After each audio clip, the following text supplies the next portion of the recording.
आप सभी लोग जो कक्षा 9th के छात्र हैं,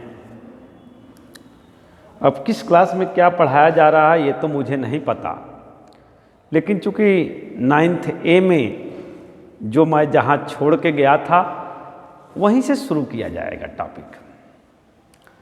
वैसे उम्मीद की जाए कि इस विकट परिस्थिति से छुटकारा मिलते हुए हम लोग बहुत जल्द ही, हो सकता है कि ऑफलाइन क्लास के रूप में बहुत जल्द ही विद्यालय में मुलाकात हो और विद्यालय में फिर से हम पठन पाठन शुरू कर पाएँ। लेकिन जब तक नहीं विद्यालय खुल रहा है, बहुत इंतज़ार किया गया कि अब खुल जाएगा, अब खुल जाएगा और हम आपको ऑफलाइन ही पढ़ा पाएंगे। लेकिन लग रहा है कि अभी जैसे बढ़ रहा है जब तक नहीं खुल रहा है तब तक इसी माध्यम से, इस वीडियो के माध्यम से हमारी आपकी चर्चा जारी रहे। हम आपको संस्थाओं की कार्यप्रणाली पढ़ा रहे थे और संस्थाओं की कार्यप्रणाली पढ़ाने में सरकार के अंगों की चर्चा हो रही थी, जिसमें हमने व्यवस्थापिका और कार्यपालिका को पढ़ा दिया था, जिसमें आप संसद, लोकसभा, राज्यसभा की चर्चा पढ़ लिए थे, संगठन और कार्य। आपने राष्ट्रपति को पढ़ लिया, प्रधानमंत्री को पढ़ लिया, उनकी मंत्रिपरिषद को पढ़ लिया। इसमें भी न्याय प्रणाली यानी न्यायपालिका में भारतीय न्यायिक व्यवस्था को शुरू कर दिया था और जिला न्यायालय को पढ़ा रहा था। तभी जो है ये विद्यालय बंद होने की प्रक्रिया शुरू हुई। चूँकि बहुत से क्लास में लोग नहीं जान पाते हैं कि भारतीय न्यायपालिका की प्रणाली क्या है, इसलिए संक्षिप्त रूप में थोड़ा सा बताते हुए, चूँकि एक अकॉर्डिंग पढ़ाना है तो आज शुरू करना है उच्च न्यायालय के बारे में, और आज हम उच्च न्यायालय के संगठन के बारे में बता देंगे। लेकिन थोड़ा सा फिर से न्याय प्रणाली को बताएं। भारत के संवैधानिक व्यवस्था में जो हमारी न्याय प्रक्रिया है वो बहुत ही जटिल है। क्यों उसकी जटिलता रखी गई है? क्योंकि यह अवधारणा माना गया है भारत की न्याय प्रणाली में कि हमारी जो न्यायपालिका होगी वो उपचारात्मक होगी, सुधारात्मक होगी। जिस देश में इस तरह के सिद्धांत पर न्याय प्रणाली का गठन होता है, वहाँ ये होता है कि भले ही दोषी छूट जाए लेकिन किसी निर्दोष को सजा न मिले, ये अवधारणा होती है। और इसी को ध्यान में रखते हुए भारत की न्याय प्रणाली बहुत जटिल प्रक्रियाओं से गुजरती है। रही बात कि हम एक हास्य व्यंग कह सकते हैं आप, लेकिन कहीं ना कहीं वो हमारी जटिलता की अवधारणा में पूर्ण रूप से सही उतरता है। जैसे हम इसको कहते हैं कि अदालत, आपको सुनकर हंसी भी आएगी, लेकिन निश्चित रूप से यह हमारी जटिल प्रक्रिया को दर्शाता है और ये कहीं ना कहीं उसको पुष्ट करता है, उस बात की पुष्टि करता है कि हाँ वास्तव में जटिल प्रक्रिया है। लेकिन आपको अदालत शब्द की जब मैं व्याख्या करूंगा, ये भले ही व्यंग्यात्मक कह सकते हैं, हास्यात्मक कह सकते हैं कि हास्य के लिए बनाया गया है, लेकिन कहीं ना कहीं जटिल प्रक्रिया को आप दिखाई पड़ता है। जैसे औस का मतलब है आव, दो का मतलब है दो, पैसा देने से मतलब है आइए और दीजिए, लॉ से लड़िए, मुकदमा लड़िए, और तो से तबाह हो जाइए। यानी आप सुनते भी हैं कि अदालतों की चक्कर लगाते लगाते लोग मुकदमों में कितना परेशान हो जाते हैं, कितने धन खर्च कर जाते हैं। तो यानी आव, द, लड़ और तबाह होगा, ये अदालत का फुल फॉर्म है भारतीय परिप्रेक्ष्य में। ये भले ही हमने गढ़ा है, हमने बनाया है, लेकिन अगर आप देखेंगे इसकी जटिलता के संदर्भ में तो ये सही उतरता है। तो ये तो एक व्यंग्यात्मक कहानी के लिए मैंने आपको रख दिया कि आप जान लें कि कितनी इसकी जटिलता है। वैसे भारतीय न्यायपालिका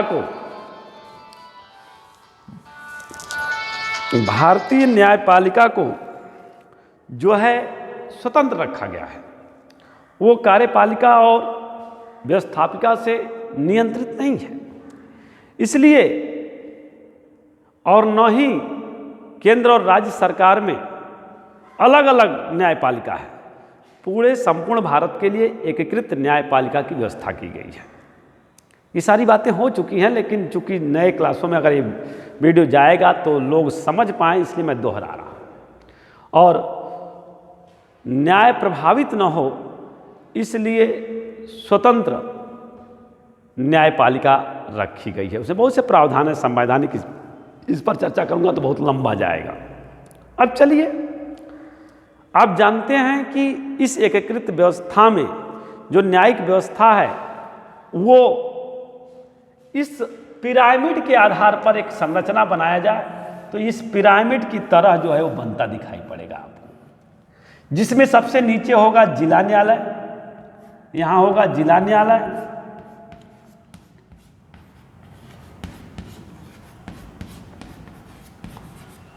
और अगर इस बीच में देखेंगे तो आप इसको कह सकते हैं उच्च न्यायालय,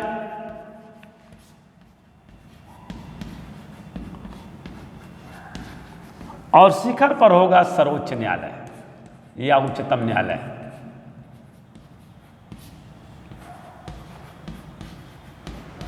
ऐसी पिरामिड बनेगी क्योंकि संपूर्ण भारत में एकीकृत व्यवस्था के अंतर्गत सबसे न्यायिक व्यवस्था का शिखर या उच्च या एक दिल्ली में सर्वोच्च न्यायालय स्थापित है। राज्यों के अधीन या राज्य स्तर पर उच्च न्यायालय एक स्थापित होता है, और सभी भारत के सभी जिलों में जिला स्तर पर जिला न्यायालय होते हैं। ये न्यायिक व्यवस्था है। हमने जिला न्यायालय की चर्चा कर चुके हैं। अब जरा उच्च न्यायालय की चर्चा यहाँ बात होगी, और उच्च न्यायालय की चर्चा में हमने लिख दिया है उच्च न्यायालय का संगठन। पहला, ये आज संगठन ही पढ़ेंगे, क्योंकि भारतीय संविधान के अनुच्छेद 214 के अनुसार 214 के अनुसार प्रत्येक राज्य में एक उच्च न्यायालय की व्यवस्था की गई है। किंतु संविधान में संशोधन किया गया, 24वां संशोधन करके इस बात का प्रावधान किया गया कि ये कोई जरूरी नहीं कि प्रत्येक राज्य में स्तर पर उच्च न्यायालय हो। 2 या 2 से अधिक राज्यों के बीच भी एक उच्च न्यायालय हो सकता है। इसीलिए वर्तमान समय में कुल भारत में 28 राज्य और 8 केंद्र शासित प्रदेश हैं। 28 राज्य और 8 केंद्र शासित प्रदेश हैं, जिनमें कुल उच्च न्यायालयों की संख्या 24 है। तो आप सोच सकते हैं कि निश्चित रूप से 2 या 2 से अधिक राज्यों के बीच एक उच्च न्यायालय है, तभी 24 से कुल संख्या है।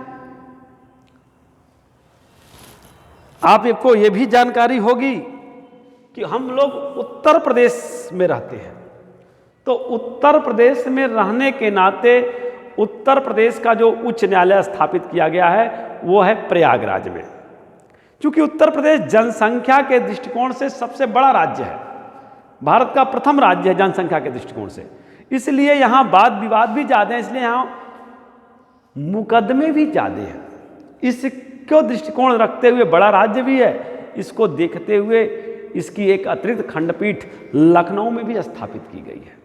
यानी भारत क्या यह ऐसा राज्य है जो जनसंख्या के दृष्टिकोण से बहुत बड़ा है, इसलिए यहाँ का उच्च न्यायालय प्रयागराज में स्थित है और इसकी एक अतिरिक्त खंडपीठ लखनऊ में स्थित है।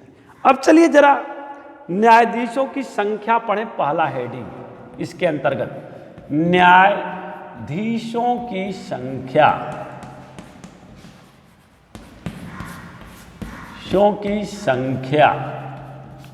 वैसे तो संविधान के अनुसार ये व्यवस्था दी गई है कि राज्य की आवश्यकता के अनुसार समय समय पर राष्ट्रपति जो है को अधिकार होगा कि वह जो है उच्च न्यायालय में न्यायाधीशों की संख्या जो है घटाए बढ़ाए। तो ये तो राष्ट्रपति को अधिकार दिया गया है। और संपूर्ण भारत में संपूर्ण उच्च न्यायालयों में एक समान ये व्यवस्था है भी नहीं।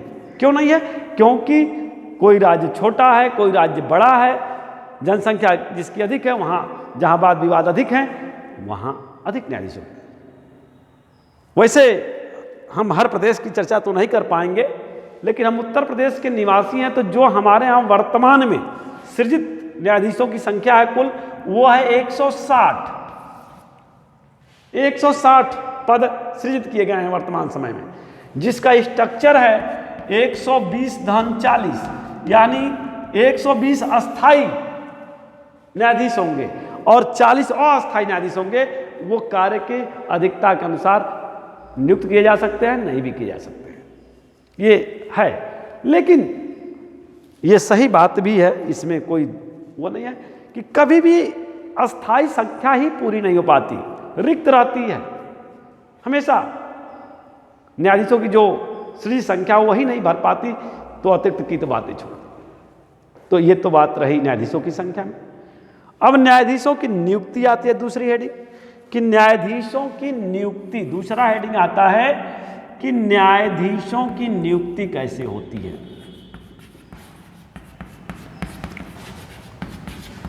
की नियुक्ति, न्यायाधीशों की नियुक्ति अगर एक लाइन में कहना हो तो उच्च न्यायालय के न्यायाधीशों की नियुक्ति। हाँ, एक बात और भी जान लें, यहाँ छूट गई। न्यायाधीशों की जो मैंने संख्या बता रहा था, उसमें एक जो है मुख्य न्यायाधीश होता है और अन्य न्यायाधीश होते हैं। ये तो आप जानते भी होंगे और न जानते हो तो ये भी जान लें। बात आती है न्यायाधीशों की नियुक्ति की। अगर एक लाइन में कहना हो तो ये हम कह सकते हैं कि न्यायाधीशों की नियुक्ति राष्ट्रपति के द्वारा की जाती है, उच्च न्यायालय और सर्वोच्च न्यायालय दोनों में। लेकिन क्या पूर्णतः राष्ट्रपति स्वतंत्र होता है उच्च न्यायालय के मुख्य न्यायाधीश या अन्य न्यायाधीश को नियुक्त करने के लिए? तो ऐसा नहीं है।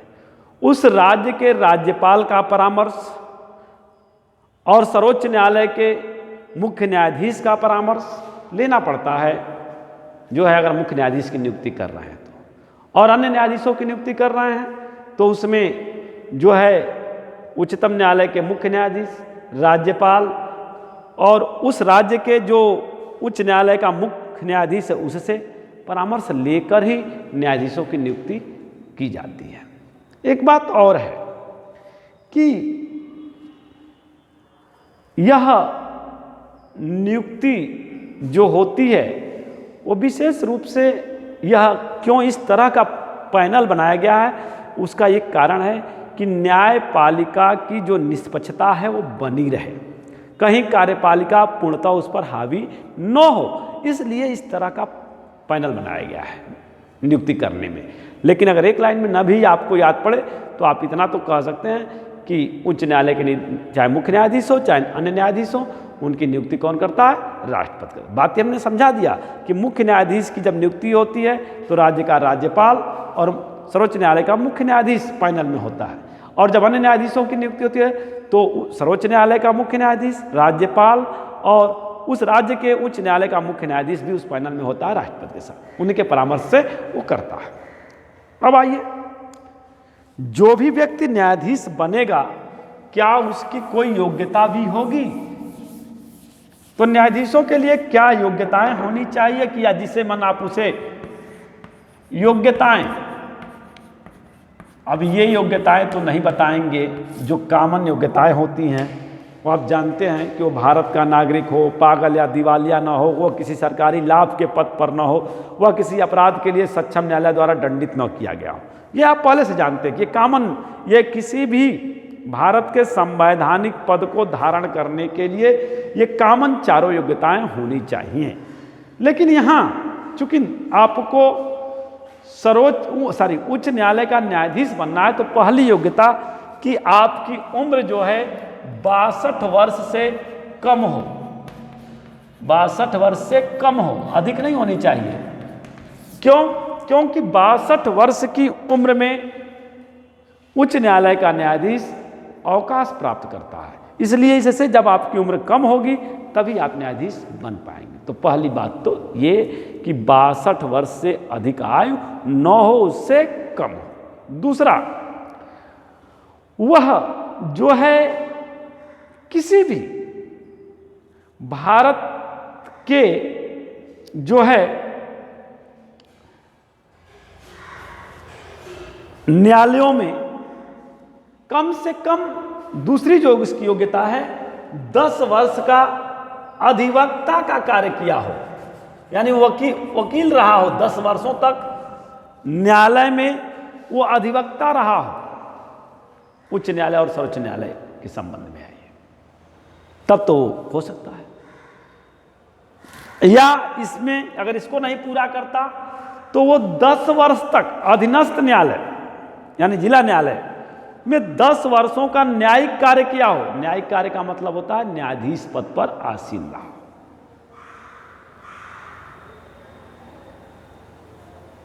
वह 10 वर्षों तक न्यायिक कार्य किया हो, तो यानी न्यायाधीश रहा हो अधीनस्थ न्यायालयों में। इसको भी ना पूरा करता हो तो तीसरा ऑप्शन भी दिया गया है कि अगर वह जो है किसी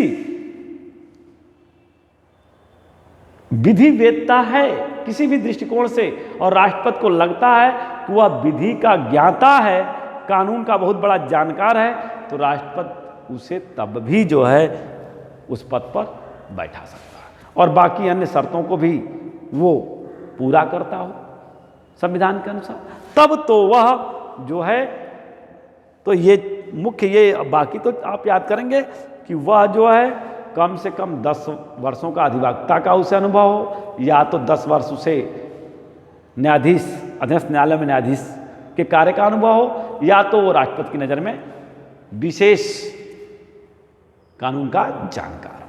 चलिए अब इसका कार्यकाल क्या होता है। चौथा कार्यकाल,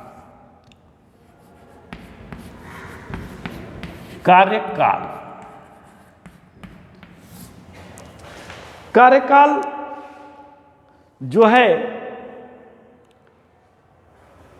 वैसे तो कार्यकाल आप यहीं समझ लीजिए कि जब वह मुख्य न्यायाधीश बनता है जिस समय, और उसकी उम्र जब 62 वर्ष तक होती है, पूरी होती है, तब तक वो अपने कार्य पर कार्यरत रहता है। क्योंकि अवकाश प्राप्त करने की उम्र 62 वर्ष की है। 62 वर्ष की उम्र जब वो पूरा करता है अपने जीवन का, तो वह न्यायाधीश अवकाश प्राप्त करता है। लेकिन वो बीच में भी चाहे तो अपने पद से स्वेच्छा से त्यागपत्र दे सकता है। एक प्रावधान और है कि क्या यदि अपने पद पर रहते हुए वह दुराचारी, कदाचारी या भ्रष्टाचारी हो जाए तो उसे हटाया जा सकता है, या हटाने का प्रावधान है संविधान में? तो बिल्कुल है। यदि वह अपने पद पर रहते हुए दुराचारी, भ्रष्टाचारी, कदाचारी हो जाए तो निश्चित रूप से संसद के दोनों सदनों में 2/3 बहुमत से अगर यह प्रस्ताव पास हो जाता है कि वह दुराचारी, कदाचारी, भ्रष्टाचारी है, तो उसको अपने पद से त्यागपत्र देना पड़ेगा। तो यानी संसद के दोनों सदनों में 2/3 बहुमत से पास होने की दशा में ही उसको अपने पद से उसके पद से हटाया जा सकता है। ये तो रही उसके कार्यकाल की बात कि कार्यकाल कैसे है, कब तक वो बना रह सकता है या कैसे हटाया जा सकता है। अगला हेडिंग है, अंतिम हेडिंग इस संगठन के रूप में उसके वेतन भत्ते। वेतन भत्ते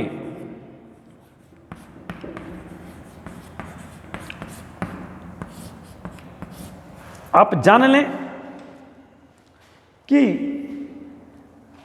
ये संसद निधि द्वारा इनका वेतन भत्ता दिया जाता है, इसलिए संसद में ही इनकी बार बार संशोधन करके इनके वेतन में वृद्धि की जा सकती है या घटोत्तरी की जा सकती है।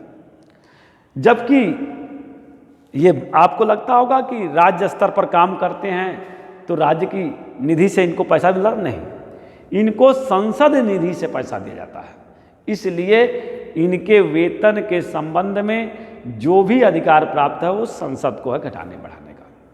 वर्तमान समय में जो मुख्य न्यायाधीश होता है उच्च न्यायालय का, उसको 2.5 लाख रुपए, 2.5 लाख रुपए, 2.5 लाख रुपए प्रतिमाह वेतन मिलता है, जबकि अन्य न्यायाधीश को 2.25 लाख, 2.25 लाख रुपए प्रति माह जो है मिलता है वेतन।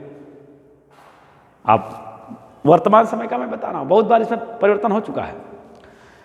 उच्च न्यायालय का मुख्य न्यायाधीश 2.5 लाख यानी 2.5 लाख रुपए प्रतिमाह पाता है, जबकि अन्य न्यायाधीश 2.25 लाख यानी 2.25 लाख रुपए प्रतिमाह पाते हैं। इनके अलावा इनको अन्य सुविधाएं प्राप्त होती हैं। वह जो है पेंशन भी पाता है रिटायर्ड होने के बाद, उनको आवास, कार्य करने के समय आवास, गाड़ी घोड़ा, अन्य भत्ते भी प्राप्त होते हैं।